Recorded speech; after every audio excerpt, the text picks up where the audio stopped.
સાહેબ કોને ધીંગાણું ખેલું કહેવાય?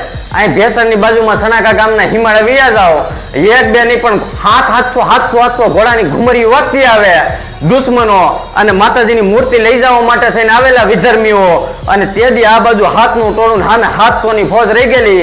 અને તેથી રામાણી પરિવારે પ્રતિજ્ઞા લઈ લીધી હતી કે ધર્મની માટે ખપી જાય ને તો ખોડિયામાંથી પ્રાણ જાય તો ભલે જાય, પણ એક પણ ડગલું જો પાછું ભરીને તો રામાણી કુડુનું પાણી પીધું ન પીધું કહેવાય.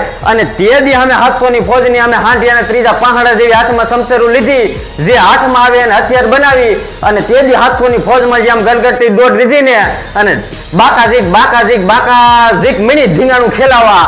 અને તે દી સાહેબ રામાણી પરિવારના 3 હગા ભાઈ, હગી 2 બેન અને એક એનો ભેગો સાથી, એનો હાથી, અને ઈ તે દી સાહેબ રામાણી પરિવારનો એક તે દી પાળવેલા કૂતરા જેવા કૂતરાએ તે દી ધર્મ માટે બલિદાન આપી દીધું હતું. અને ઈ 700 ની ફોજને હરાવી અને ભૂમા ભંડારી દેનાર એટલે ઈ હાથ સગા રામાણી હો.